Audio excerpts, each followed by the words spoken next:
नमस्कार, वंदे मातरम। मैं हूं श्याम गिरी। आप देख रहे हैं हमारा चैनल मुद्दा भारत का। मुद्दा है महाराष्ट्र की राजनीति का।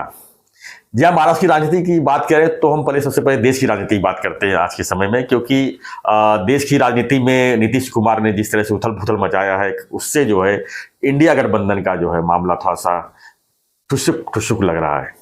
तो इसको देखते हुए क्या संजय राउत का अभी क्या क्या क्या हालत रहे, क्या उनकी भवितव्य है, क्या संजय राउत इसी तरह बने रहेंगे वाटा के साथ में या कुछ और है, इसी पर हम थोड़ा चर्चा कर लेंगे हमारे सहयोगी थत्ते जी से। थत्ते जी के जिगरी दोस्त बार बार बोलते हैं संजय राउत ये हमारे एकदम खास हैं, ये है वो है। लोगों को पसंद तो नहीं आती है, लेकिन संजय राउत का जब तक हम जिक्र नहीं करते तब तक हमारा एपिसोड पूरा नहीं होता। और कभी कभी चर्चा करनी चाहिए उनके बारे में। आप लोग नाराज मत हो जा करो, क्योंकि राजनीति में हर किसी को जो है, चाहे विलन हो चाहे हीरो हो, सबको जो है, हम रिपोर्टर है, हम पत्रकार है, हम सबकी बात अगर नहीं सुनेंगे, सबकी बात हम नहीं करेंगे तो एक तरफा पत्रकार। सर, रावण को निकाला जाए तो रामायण नहीं रहेगी, और दुर्योधन दुशासन को नहीं निकाला तो महाभारत नहीं रहेगी। सर, खाली कृष्ण होने से महाभारत होती है क्या? जानेगा ही नहीं कृष्ण कौन थे, राम कौन थे, जब तक कि उनके साथ अन्याय ना हो, उनको उन्होंने सामना न करे। सर, सिनेमा में भी विलन है तो हीरो है, विलन है तो हीरो। गब्बर सिंह करके अमिताभ बच्चन, बड़े हुए ठाकुर और ये विरोध और ये बड़े हुए ना। जी जी। तो खाली बसंती से नहीं चलता है। तो सर अभी हम संजय राउत और जितेंद्र आव्हाड होनी चाहिए। तो सवाल हम करेंगे सर आपको, वैसे आप संजय राउत के बारे में सवाल करेंगे। जितेंद्र आव्हाड को मालूम कर दीजिए, वो अभी इस समय विलन बना हुआ है। वो उनके बारे में अभी आज बोलूंगा, मैंने बोलने लायक है, एक गोप्यस्फोट है, उन्होंने किया हुआ मेरे पास है ऑफिशियली। मेरे ख्याल से आज रात को बात होगी, तब वो मुझे परमिशन देंगे तो मैं बोल दूंगा कल। मगर सर ऐसा है कि उद्धव ठाकरे जो है ना, निहित स्वार्थी आदमी है। खुद के 2 बच्चे और बीबी के सिवा किसी की सोचता नहीं है वो। और उसकी बीबी तो संजय का अपमान करने का एक भी अवसर गंवाती नहीं है। वो बोलती है ये पगारी नौकर है, हमेशा उसका अपमान करती है। अरे उन्होंने जब उद्धव ठाकरे मुख्यमंत्री बने जी, तो उद्धव ने बोला था कि अभी ये कार्यकारी संपादक है 30 साल से, तो उसका नाम संपादक करके डाल देते हैं। तो उसकी बीवी ने विरोध किया।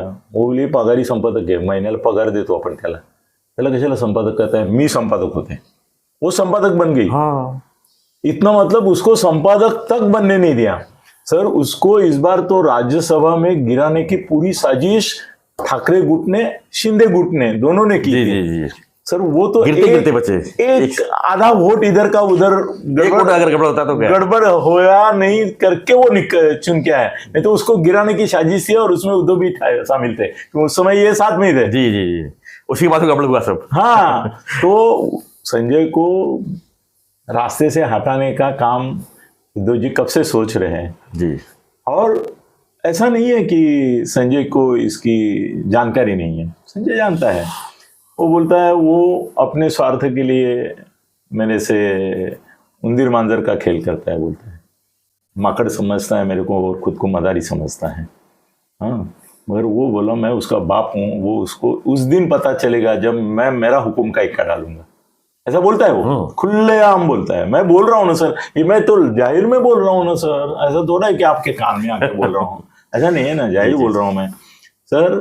तो हुक्म उद्धव से, हाँ वही मैं आ रहा हूँ मैं कि अभी ऐसा है कि उद्धव ने जितनी उसकी उपेक्षा करनी थी उतनी कर ली, जितना उसको ताने मारने थे मारे। अभी ऐसा है कि उद्धव को कहीं भी आसरा नहीं मिल रहा है, तो नासिक में अधिवेशन लिया। नासिक का अधिवेशन का पूरा खर्चा संजय राउत के आदमियों ने उठाया, इसका एक पैसा भी नहीं है उसमें। लोग जो जमा हुए वो संजय की पुण्याई से जमा हुए। वहां के लोग तो बोल रहे उद्धव जी को बुलाओ ही मत, आप नासिक का एक अलग से अधिवेशन करो, हम आपको चाहते हैं। वो नासिक का मसीहा है, शिवसेना का, शिवसेना प्रमुख जो है ना, पक्ष प्रमुख, वो संजय राउत है नासिक में। ये नहीं है, उद्धव नहीं है उनके लिए वो उद्धव नहीं है। बाला साहब का असली वारस नासिक वालों के लिए तो संजय राउत है।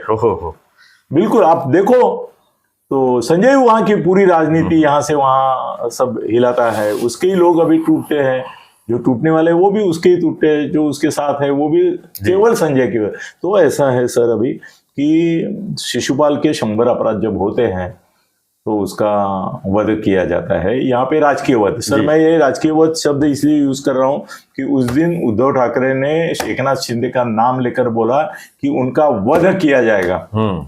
जैसे उसने वध बोला वैसे ही संजय ने उसका शर्ट का ये खींचा बाजू में बैठ के, तो उसके ध्यान में आया सर उसके बहुत सवार शर्ट खींचने पड़ते हैं आजकल क्योंकि वो बच जाता है ना। तो जैसे संजय ने, वो आप देखेंगे वीडियो देखो आज, तो जैसे उसको वध शब्द का अर्थ है मर्डर, तो उद्धव ने बोल दिया कि मैं एकनाथ शिंदे का मर्डर करूंगा, तो फिर वो संभल गए और बोले वध मतलब राजकीय वध, राजकीय वध मतलब पॉलिटिकल मर्डर करूंगा। फिर भी मर्डर उसके मुंह में आया ही।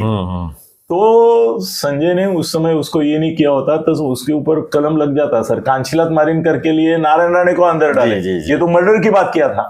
मगर सर ऐसा है कि कल यही उद्धव ठाकरे अगर संजय ने कोई स्टेटमेंट दिया और वो उलट पलट हो गया तो बोलेगा संजय संजय है, वो शिवसेना नहीं है, वो पक्ष प्रमुख नहीं है, मैं पक्ष प्रमुख हूं, मैं जो बोलूंगा वही ऑफिशियल वर्जन रहेगा।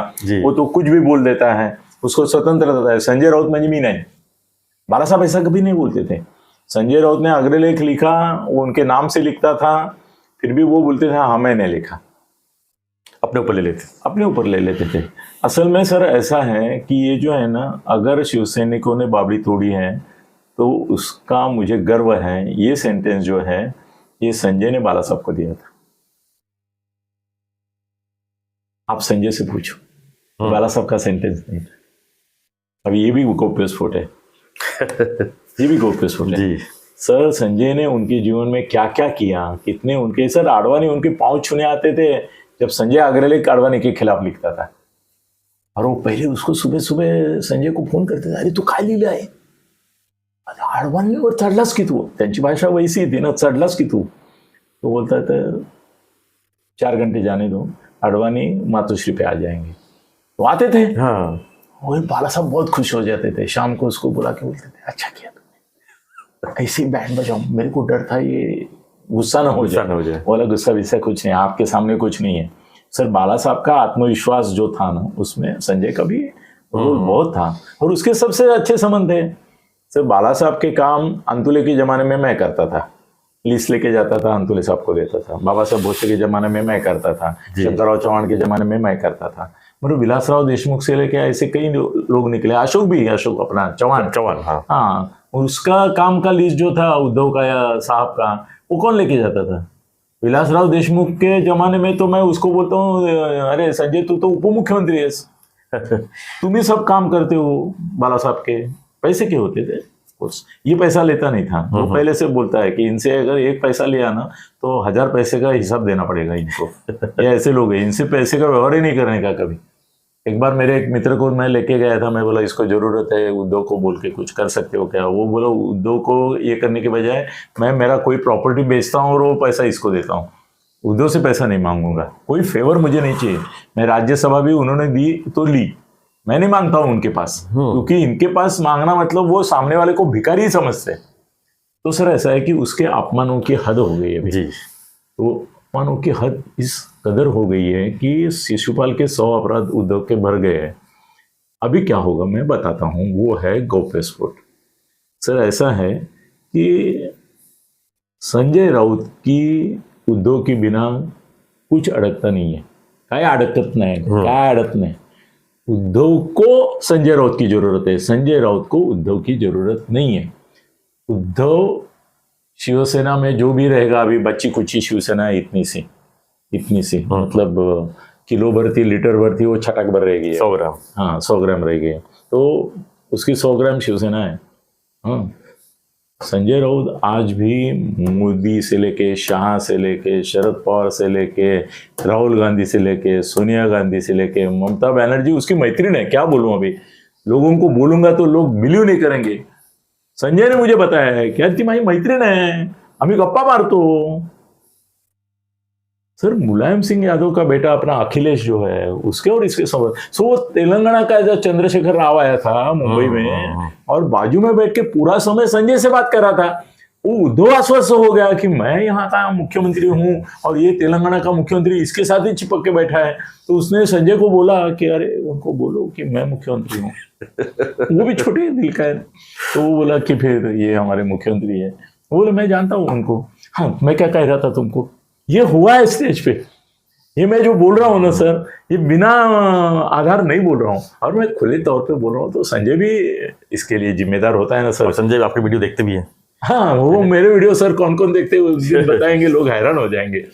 सर कैसे है ना कि संजय अभी अस्वस्थ है। एक तो क्या है ना, उद्धव का स्वभाव ऐसा है ना टेढ़ा मेढ़ा कि किसी को भी वो बड़ा होने नहीं देता है। एक नाथ शिंदे की उसका झगड़ा था, वो इसी पे था जी। दीघे साहब को वो छलावा करता था उद्धव। अभी क्या बोले उद्धव साहब के, मतलब बाला साहब के ऊपर मैंने आरोप लगाया परसों कि वो भी उसका हेवा करते थे, करते थे, मगर ये भी करते थे।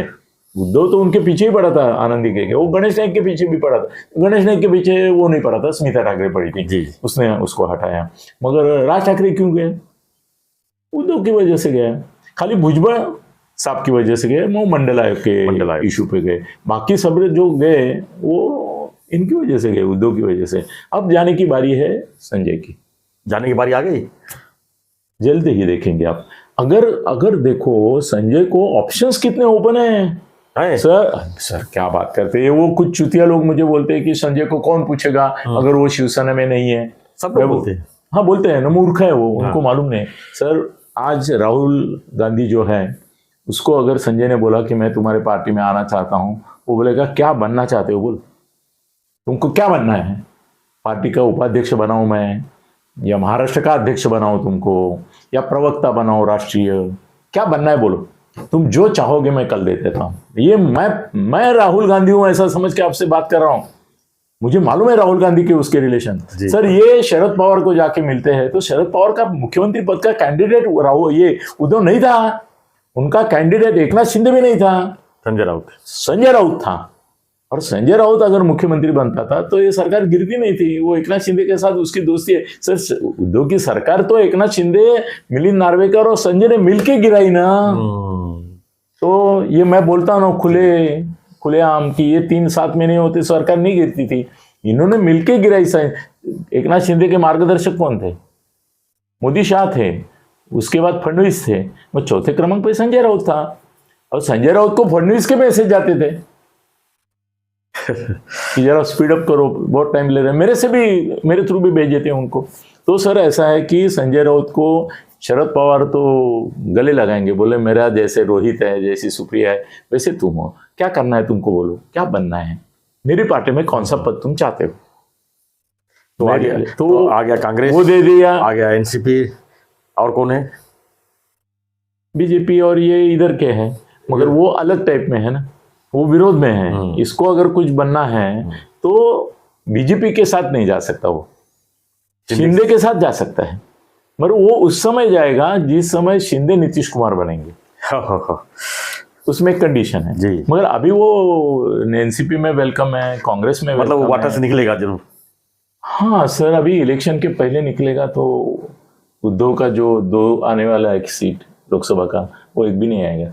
और सर ये देखो इसकी आदत देखो उद्धव की। सर वो जो सुषमा अंधारी को बढ़ावा दे रहा है ना, वो इसलिए नहीं दे रहा है कि सुषमा अंधारी कुछ बताइए, उसकी तो पूर्व इतिहास बहुत बुरा है जी, बहुत ही बुरा है, बहुत बुरा है। वो हिंदू देव देवताओं के बारे में क्या क्या बोली है, मगर उसको बढ़ावा देते हैं क्योंकि संजय को शह देने के लिए, संजय को काटने के लिए उसको बढ़ावा देते हैं। उन्होंने तो सोचा था कि वो सुषमा अंधारी इतनी पहुंच जाएगी कि इसकी जरूरत ही नहीं रहेगी, फिर इसको साइड लाइन कर देंगे। मगर संजय 350, 500, 1000 चैनल का चीफ है वो, बैठे बैठे चैनल का चीफ। हाँ, रोज सब उसके बिना चालू नहीं होता है ना। तो सर संजय सहनशीलता के अंतिम टप्पे में है। वो कांग्रेस में जाके कुछ भी हो सकता है, राष्ट्रवादी में शरद पवार के जाके कुछ भी हो सकता है, और इलेक्शन के पहले होगा कि बाद में होगा मुझे मालूम नहीं। अगर पहले हुआ तो उसके लिए भला होगा कि, लेकिन जाने के बाद पार्टियों का और क्या होगा वो तो पता नहीं उसका। नहीं पार्टियों क्या हाल होगा, उबा ठाका नहीं फिर जहां जाएगा उनका सर अच्छा ही रहेगा। इसके जैसा लड़ने वाला धर्म योद्धा नहीं है कोई। ये देखो नार्वेकर की खासियत नहीं, क्या इनके थी? ऊपर जो कलंक लगा है ये कलंक लगा है, क्या? जहाँ जाते हैं उस पार्टी का सत्यानाश हो जाता है। जैसे वो सर वो किसी और पार्टी में गए नहीं, मुझे बताओ वो कौन से वही पार्टी में? शिवसेना का ही एग्जाम्पल देते हैं ना कि तो शिवसेना को शिवसेना का तोड़ने- सत्यानाश संजय शिवसेना राउत ने का- किया कि उद्धव ठाकरे ने किया? संजय राउत को ही सब सबसे सर नंबर क्या होता है, इंदिरा गांधी ने जब अत्याचार की परिसीमा की जी। तो लोग बोलते थे विद्याचरण शुक्ला और संजय गांधी और मनेका गांधी जवाबदार है। हिम्मत नहीं होती थी उनको इंदिरा गांधी का नाम लेने की। वही हालत ये हमेशा होता है। जी। आज भी सर एकनाथ शिंदे से अगर कोई गलती होती है या एकनाथ शिंदे के बारे में, तो लोग बोलते हैं कि उसके बाजू में जो लोग हैं ना वो ठीक नहीं है। नहीं है फडणवीस के बारे में भी बोलते हैं ना, जी। अजीत दादा के बारे में बोलते हैं, तो हमेशा नंबर 2, 3, 4 पे जो रहते हैं उनको टारगेट किया जाता है। इनके पिछवाड़े में दम नहीं है कि उद्धव का नाम लेके बोलेंगे कि उसने सत्यानाश किया। संजय ने कोई सत्यानाश, जो बची कुची शिवसेना आज दिखती है वो संजय की वजह से है, जी। जो डूब गई वो उद्धव की वजह से। तो सत्यानाश किया है अगर जी। तो उद्धव ने किया है, और इसके लिए भवितव्य उज्जवल है। जिस पार्टी में जाएगा ना वो पार्टी को, जैसे एक मूकम करोति वाचालम पंगुम लंघयते गिरिम, भगवान की देन क्या होती है कि जो मूक है उसको भी वाचा आ जाती है। तो जहां ये जाएगा, ये वाचस्पति है, जी। तो वो मुखर हो जाएगी पार्टी। कांग्रेस में गया तो आज मरी हुई कांग्रेस जो है नाना पटोले की, वो भी जिंदा हो जाएगी। हाँ जिंदा हो जाएगी। पवार के लिए तो बोनस ही रहेगा वो। तो उद्धव को वो छोड़ेगा, ये मेरा भवितव्य है। कब, कैसे और छोड़ेगा उसके पहले 15 दिन मैं आपको बताऊंगा कि 15 दिन के अंदर संजय छोड़ रहा है। धन्यवाद सर। तो आपकी प्रक्रिया, आप क्या सोचते हैं इसके बारे में जरूर लिखिए, और हमारे चैनल को सब्सक्राइब नहीं किया सब्सक्राइब कीजिए, क्योंकि हम जो है राजनीति के अंदर की जो पोल खोल है, गौप्यस्फोट है, अंदर खबरें हैं, सिर्फ हम ही पहुंचाते हैं आप तक। तथ्य साहब जो बिंदास बोलते हैं, जो इनका वक्तव्य है शायद ही कोई बोल सके सोशल मीडिया पर। तो इसके लिए बने रहिए हमारे साथ, देखते रहिए हमारा चैनल मुद्दा भारत का। धन्यवाद। जय हिंद, जय महाराष्ट्र, जय श्री राम।